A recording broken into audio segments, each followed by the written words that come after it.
Just introduce the whole book itself and what it's all about.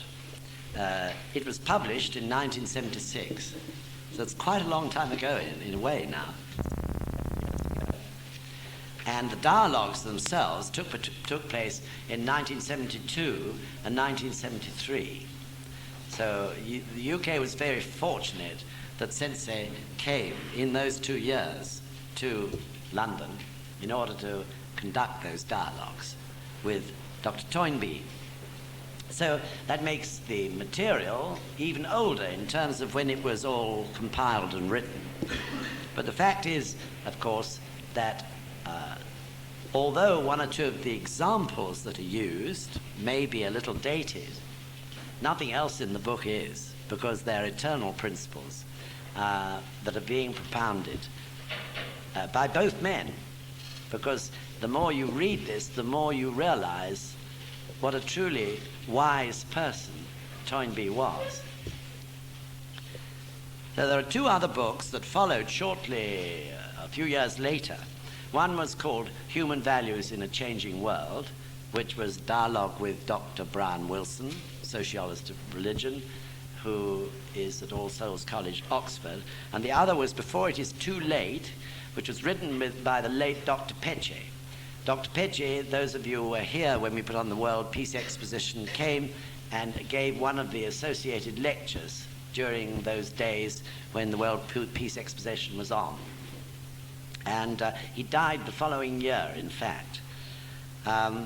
Those 3 books really make a great trilogy.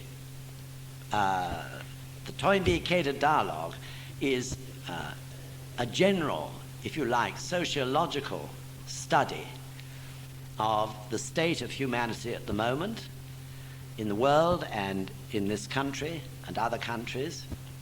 The book with Dr. Wilson is a really fascinating dialogue of the place of religion in the world as it is now. And the book with Dr. Peche, Before It's Too Late, concerns our relationship with the environment. So in a sense, all 3 realms of Ichinen Sanzen are contained in these 3 books. Because at the end of this book, Sensei really starts to shakabuku Dr. Toynbee in earnest, and is the most incredible account of Nichiren Daishonin's Buddhism in the last 2 sections. So in other words, that represents the realm of the self, the last 2 sections of this book. The realm of the self and one's own inner human revolution. And then the book with Wilson represents oneself and society, and the book with Dr. Peche, oneself and the land that lies about us. So there are 3 extremely valuable books. So I feel Dr. Toynbee was one of the last great, and I really mean the word great, non-specialists. Today, unfortunately, in my view, we live in this world of specialization. It's not easy anymore to find a personality with such a huge breadth of view of life in general, certainly the history of mankind, and such a great knowledge of various countries and peoples in all sorts of different parts of the world. Such people are difficult to find. You can find experts in psychology or experts in this or that, but a person of such enormous, broad, deep vision, outside of those who practice Buddhism, of course, is not easy to find nowadays in this country, which is a sad state of affairs. And of course it arises out of the fact that where the system of education in this country now is so narrow, one's dropped into a particular channel, and virtually you've got to follow that channel. You have got choice when you leave school and go to college, But so often you've got so far down that channel that you feel if you're going to make a worthwhile career, particularly in financial terms, you've got to stick to that channel. So you haven't got people with this huge view of life and the world anymore. There's Toynbee, and there were others of that generation. So even when Toynbee wrote this book or held this dialogue with Sensei, I think I'm right in saying he was somewhere between 84 and 86 years old. That generation of huge minds and great men, I really feel it no longer exists. Of course, the potential is there. The potential is there amongst younger people of this country. I just hope things change and that we get out of this way of specialization. Specialization is important, of course, where science and technology is concerned. People have to specialize. But unfortunately, it's become a rule. And this is a dangerous thing. So, in that connection, I'd like to start right at the beginning by asking Robert to read three verses from a poem by Sensei called The Believer. Because in a way, it sets the scene for everything we shall do in these New Century Group sessions. Meshing the inner dimensions of my life with the flow of the limitless universe, I move in concert with distant tracks. I have made those ultimate laws objects of my private faith. Returning home after a day crowded with activities, I gaze at stars glittering across the skies and confirm the laws deep within me. And, enraged by the world's tragedies and injustices, I resolve once more to be a dedicated pioneer, opening paths for men on the journey through birth, old age, sickness, and death. So really, Sensei, I felt here, was talking about this broad view of life. Meshing the inner dimensions of my life with the flow of the limitless universe, I move in concert with distant tracks. I have made those ultimate laws objects of my private faith. This is what every single one of us can do because we have the Causton. Because we tap our Buddha wisdom which knows past, present, and future, which completely understands the trends that are created amongst the human family through the law of cause and effect. And the amazing thing was that Toynbee, if you read, for instance, I can't pretend to have read it all, it's such a vast work, but if you read his main works on history, you soon realize that he understood the law of cause and effect, though he was a non-Buddhist. And he viewed history in the light of cause and effect. In other words, through his broad, huge study of the history of the people of the world, he could see the causes, the trends that they led to, the ultimate effects, which in turn created more causes. It's really fascinating. So it was really cause and effect, I think, that was the common ground which enabled Sensei and Toynbee to begin their dialogue together. Sensei says later in this poem, enraged by the world's tragedies and injustices, I resolve once more to be a dedicated pioneer, opening paths for men on the journey through birth, old age, sickness, and death. Through being introduced to the Gonzen, through being shakabuku, immediately it's opening a path, isn't it? A path that we probably never thought of before. And through the process of our practice and the activation of our Buddha wisdom, that path becomes clear. So you could say also that the purpose of the New Century Group is perhaps to help a little bit some of the young people of NSUK to find that path. Maybe even what we talk about and discuss will open up a path for at least one of you, maybe. But whatever happens, it'll make everybody, I really feel, understand the importance of finding that path, which is the path our life should follow, and of course the path along which our mission lies. This is the importance of the New Century Group. So you're all members of NSUK. I think nearly all of you are leaders in NSUK, in the youth division. But you have a path ahead of you. That is the path of your individual life. Now, you may be aiming towards a doctor. You may know that path already. You're already on it. You've made the decision. Others of you will not yet have made the decision. You may be beginning to feel it somehow, the path you should go down. Others may have no idea yet where the path is, but definitely just through the process of doing the 3 practices, you'll find it. It'll become clear.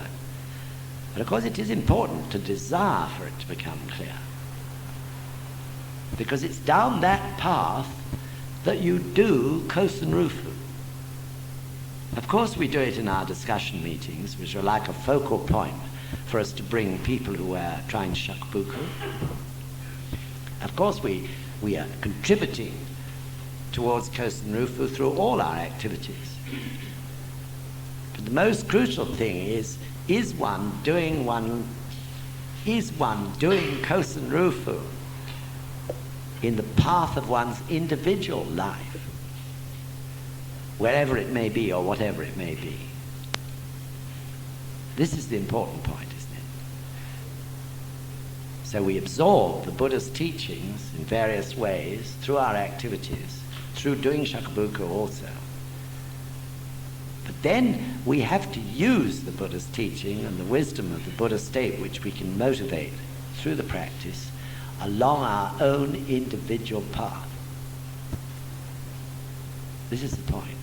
That is how Causton Rufu is realized. In other words, the change in our own inner selves has to be accompanied by a change in society. Because we can't be happy if the street we live in is miserable, or the town that we've lived in since perhaps we were born is full of people out of work, suffering. Can't be entirely happy that way, except in a very selfish sense. So each along our own path, we do our own inner revolution through this practice. We view life through the Gohonzon, whether we know it or not. We may not realize that when we're talking to our friends at work, that actually we're looking at things from a different viewpoint to them. Something different about it. People don't forget that. A conversation or a discussion over a coffee with the people in your office or in the school where you teach or whatever may seem to be quite casual, but most likely you'll actually have said one thing which was expressing a different viewpoint, something fresh that those others that you're talking to hadn't considered before. Therefore, it is like dropping a pebble in the water, isn't it? The effect of that isn't forgotten in those people's lives. At some point, they remember it. At some point, you've already started to create change. Just recently, Sensei sent a message to the French members through Dr. Yamazaki, who is in Japan. And he said, I want you all to be like lighthouses, lighting the way for others. In other words, each in our own particular field, along our own particular path, because the wisdom of the Gohonzon is working in us, we can be like a lighthouse. People feel an effect from what we say and what we do and what we achieve in a very natural, unself-conscious way. And this changes them, even if only a little bit. And that change ripples on outwards from there. This is the way of Causton Rufu. So, of course, the more members there are, the more people there are doing this human revolution, standing alone in their own particular field and spreading the teachings, often in an indirect manner, in the way I've just described. This is the way of Causton Rufu, and the environments of each person begin in the end to actually overlap. And so, bit by bit, Causton Rufu is achieved in every single field or area of society. This is the way of Causton Rufu. So, Shakabuku, of course, is of fundamental importance, isn't it? Because we want more and more people in more and more differing fields to be acting as the lighthouse, attracting people to them because of that little thing that seems a bit different, and guiding people to avoid the rocks and shoals and dangers of life through, again, our desire to help people to overcome their suffering. So this is what Sensei is referring to. And it's very important, isn't it, to know that one's task as a member or a follower of Nichiren Daishonin doesn't just end with doing our individual practice and doing Shakabuku. It goes beyond that to spreading the influence, if you like, of the Gonzen through our words and actions amongst a whole lot of other people. Not only members, not only people who are ready to chant, but to everybody. That's the important point. Whether or not they all listen, that's a different matter. That we, along our own chosen path of life, should gradually expand our lives enough to be able to embrace everybody, not just those who we think we may Shakabuku and chant. So always trying to expand our friendship, the circle of our acquaintances, in a very natural way, but desiring to do it because we care for people. Whatever may be their religion or background, we mustn't be narrow-minded. And that really is the way of Causton Rufu. So on the Gonzen, there is the character Fugen. That character stands for people who are non-members. People who, because they are non-members, actually, because they grow to understand us through the friendship we have with them, can actually support us in what we're doing and also protect us, because their views are not biased. So there are people in this world who have such a mission, and one of them definitely was Arnold Toynbee. I don't think we've in the least seen the most important time for this book. I think that time is still to come. So in carrying out this dialogue with Sensei, he was protecting us. He was showing by his dialogue with Sensei, by being, if you like, a vehicle for Sensei to talk so that the public could listen. He was doing an incredible and wonderful task for NSUK, as well as all the other Nichiren Shoshi organizations around the world, because Toynbee was famous over the world.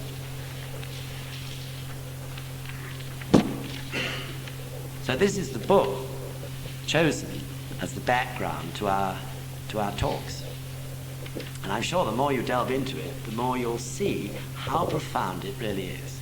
So just recently I sent a copy to someone, I can't mention his name at the moment, but he's famous the world over, by the hand of another member. And I got a letter just only 2 days ago back to say that he'd already read most of the book.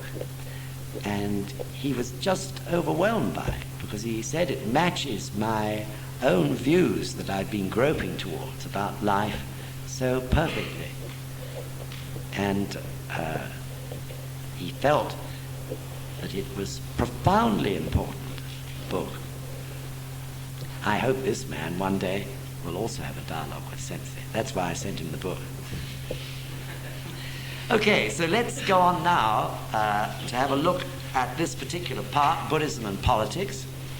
What we'll do is I've selected the main points in the dialogue. You don't have to look at the dialogue itself now. I've selected the main points. We'll lead up to each one, and then if you want to ask questions, there'll be a time, I hope, to do so. So first of all, those of you who have read the book, or not the book, this particular section, some of you may have done, some of you, because you're busy, may not have done. Don't worry if you haven't done. You can read it later, but do read it. And when I say later, read this section before we move on to the next session next month. So first, as I say, they talk about political leadership. And of course, both agree that leadership is vital. It's human.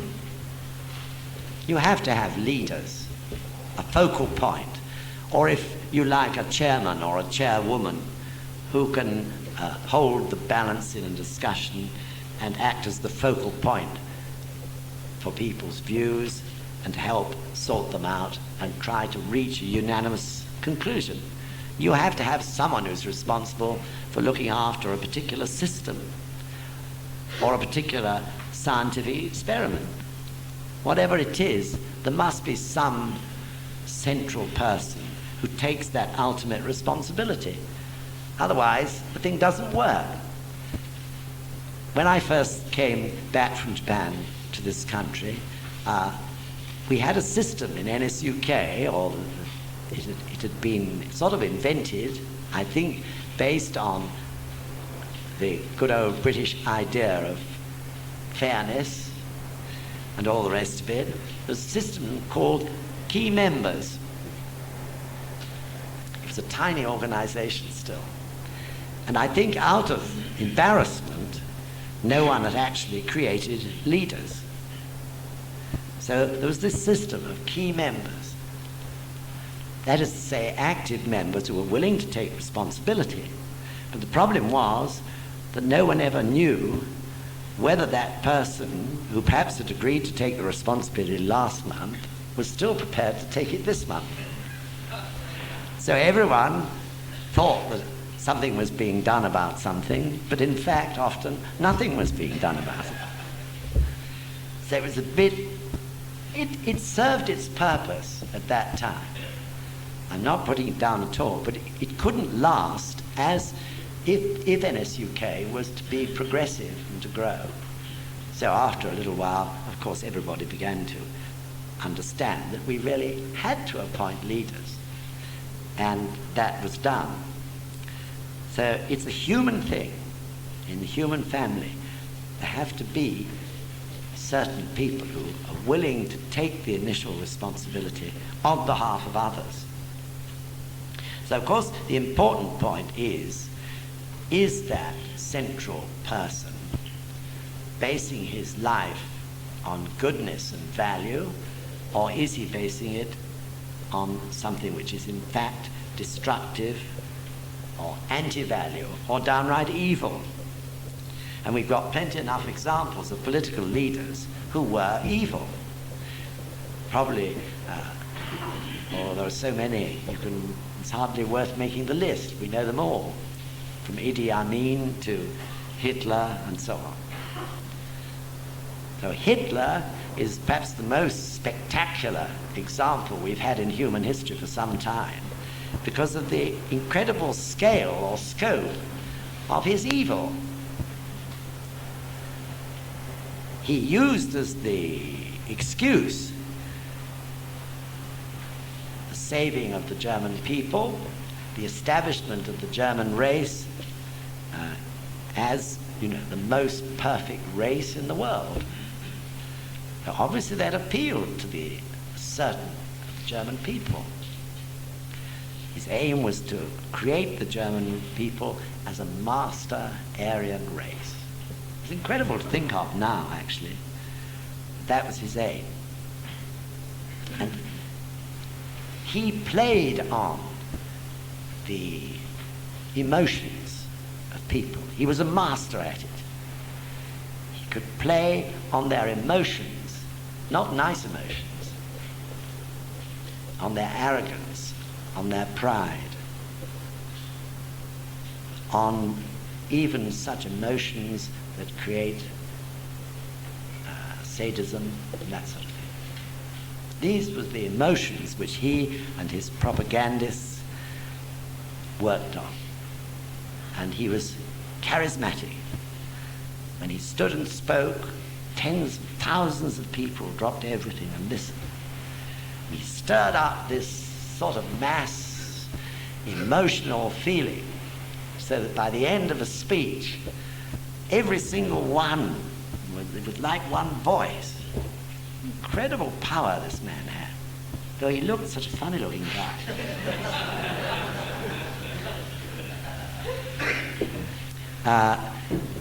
In 1936, I went to live in Germany. 36, that must sound so long ago to you. I stayed with a German family, the purpose being to learn German a bit better than I was succeeding to do at school. And of course, Germany was already virtually on the march. People were really beginning to understand that there was something incredibly sinister about what was happening in Germany. And I really felt scared. At 16 years old, I felt scared. One of the things that first scared me was being taken by this family to a Sunday afternoon tea party with an elderly aunt and uncle. And after we'd had tea, which was all together at a table, sort of Victorian style in a way, after that, the men all went over into a corner and started to talk in whispers to each other. And even as a 16-year-old boy, I felt something dark about and sinister about that. What were they up to? It was dark and sinister. It turned out later that I think the son of this uncle and aunt was a submarine commander. And his two friends were both in the German Navy, I think also in submarines. They were discussing with other things, but it was all whispered, not even the women partaking in it. And one can't help being pretty sure that they were discussing this aim which the German forces under Hitler had of conquering the world. It was no less than that. But it gave me the creeps.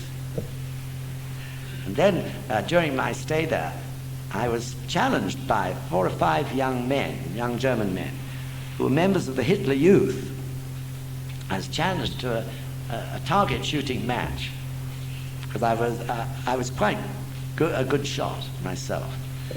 And I don't know how it all came about, but they challenged me to this match. I didn't win it.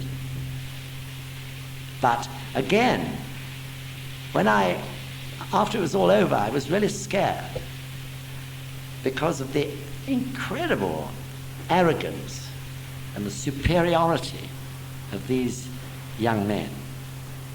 Most of them probably around about 17 or 18.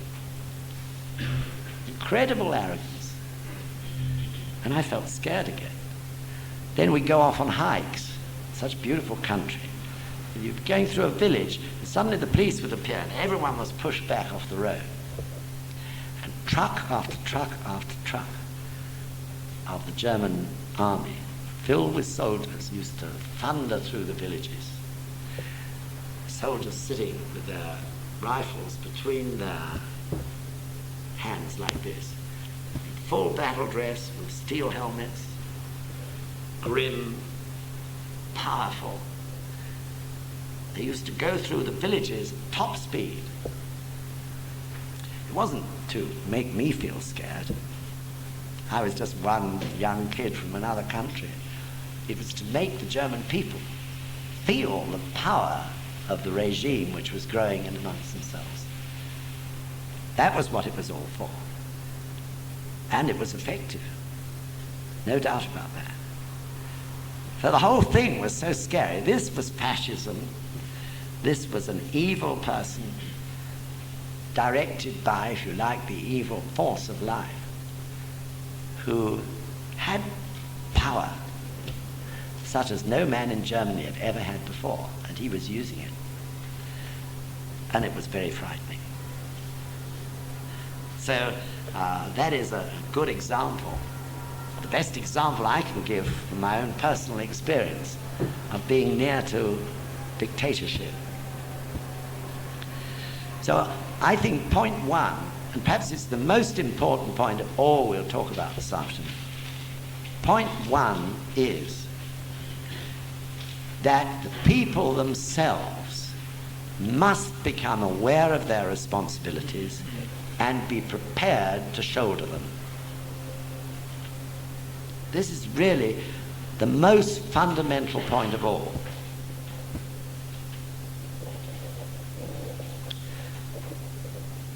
In a democracy, there is a democratic system. The people must use it. And this is one of the ways in which those who practice to the Gonzen can lead the way. We must use the democratic system. If we don't use it, then we're to blame for whatever may happen in the future. There is a system. Of course it could be improved hugely, but whatever happens, we must use it. That's the point. So when I say use it, of course what I mean is use it with wisdom. In other words, we must be prepared to use the power of the Gonzen in order to summon up the wisdom to have the right views and make the right decisions on what are political matters. And the more people we shakabuku, or the more people who listen to those views of those who have been shakabuku'd, the reasoning of those who have been shakabuku'd, the more people will start to use the system themselves. So people often don't use it. Many don't use it at all. Quite a large percentage of the people who can vote. There are others who use it blindly, and there are others who I'm sure are trying to use it in as responsible way as possible. What do I mean by using it blindly? I mean those who blindly place their votes year in, year out, election in, election out, towards a particular party. Blind allegiance to a particular party. It's not so bad, I think, probably now as it used to be. People would vote in the same way their father voted and their grandfather voted. Now I think people are more discerning. But we shouldn't vote blindly, should we? If you vote blindly, if you vote conservative or liberal or socialist because you or your family have always voted socialist or liberal, blindly voting, it may not be the wisest choice for that particular point in time. So my family, going back a long, long way, were liberal. Liberal Party became very weak, and then, as you can guess, I voted Conservative. But after I started to practice Buddhism, I didn't. I came to realize one day that I shouldn't just vote Conservative, because that's the way I'd always voted before. My task, I realized, was to chant the gongs and to know which party I should place my vote with at that particular point in time. Because Buddhism teaches us, doesn't it, that the world and everything about us is in a state of constant flux. That's the wording used. In other words, every day things are changing. There isn't one day which is like another. There isn't one month or year that's like another. Everything is changing all the time. And we don't know, do we, with our thinking minds, about the future. We simply don't know. What is best for the happiness of the people of this country? That is what matters, more than anything else, for the happiness and fulfillment of the people of this land, including, of course, ourselves. The thinking mind actually can't possibly know. We can guess, but I'm sorry to say that most human beings probably don't even try to think about it, because they've always voted blindly. There could be a time when it's best to vote socialist. There could be equally a time when it's best to have a dash of conservatism. Or there may be another time when the middle of the road, liberals, would be the best thing for this country. Life ahead is full of rocks and shoals, dangers, difficulties. We don't know how life, in a general sense, will unfold. But our Buddha state knows it. Because the Buddha understood, didn't he, past, present, and future. The Buddha, because of his deep understanding of the law of cause and effect at work in life, was able to understand trends and to understand how things would develop, both for himself, his close disciples, but also for countries, nations, and races. So therefore, we should actually face the gongs and say, I must have the wisdom to know which way I should vote this time. And it may not be the same as the best way to vote last time, because everything is changing. So even though my traditional way of voting may have been conservative, I don't vote conservative now. But equally, I'm quite ready to go to the opposite side and vote socialist if I feel, through the wisdom of the Gonzen, that a dash of socialism is an important thing for the coming 4 or 5 years. So we have to, don't we, open up our minds, not do things blindly, or do things just off the top of our head without proper thought, because it may not be the best way for that particular time, or the best way for us as individuals to vote. So that doesn't mean to say that the Gehonzen will be causing all of us to vote for the same party. Not at all. Not at all.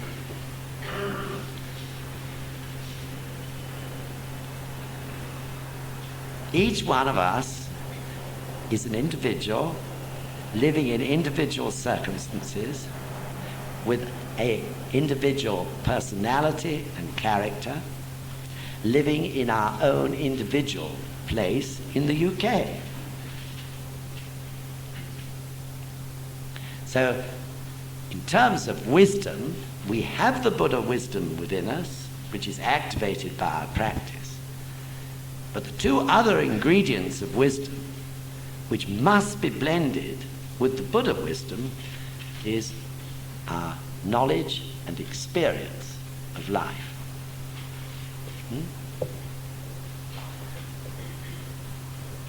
So if we're going to vote and use the votes in the best possible way, knowledge and experience, what we know about this country, its conditions, and the world about us, also has to be fed into us. And there it blends with our Buddha wisdom, and what comes out is an understanding or a wisdom which is exactly related to one's own circumstances and surroundings, doesn't it? The same applies to any personal decision. We have experience and knowledge which is gained through just living, reading, doing things, talking to people, learning at school and so on. All that's important, must go into us, and there blend with the universal wisdom of Buddhahood which exists in us. Then it'll come out in the way that's best for one's own circumstances. And of course, this is why the master and disciple relationship is based on the fact that the master teaches the disciple everything he knows about Buddhism. The disciple is able to stand alone in charge of a district or a chapter or a group, or in charge of the young men or whatever in a particular area, and he will be able to bring all that out, blended with his own understanding of those local circumstances, and use it in the best way for his circumstances. So never is one in a situation of the master ordering the disciple to do this, that, or the other. The disciple is equipped to stand alone as the expert, if you like, in his particular area, because he has absorbed all that he's been taught by the master, and that blends with his wisdom and his own experience of his own area and own people, and he uses it in the best way for that specific mission. So this is something we have to think about, isn't it? It may be necessary, if we are really open to the trends of the times, and if we really desire to create a country which is happy, progressive, and so on, we may have to sometimes put our votes in a place which isn't the norm so far as we're concerned. And the only thing that can guide us is our Buddha state. Therefore, we should chant Daimoku and place the vote where we feel it's right to do so. We all live in different places. If you're living in the north of England, you may feel your vote should go quite differently to someone living in the south of England. Maybe it's the same, but maybe it's not. So your Buddha wisdom will tell you. So politics is by and large concerned with ways and means. Everybody wants a peaceful world. Everyone wants a peaceful society, really. The overall aim, if people are reasonably balanced, and I think overall British people are reasonably balanced, in fact. This is why there's so little difference sometimes in what the parties are up to. Doesn't mean to say that we all agree on the ways and means. That may vary. The ways and means in the north may be different from the ways and means in the south in order to achieve the goal. So looking to the future,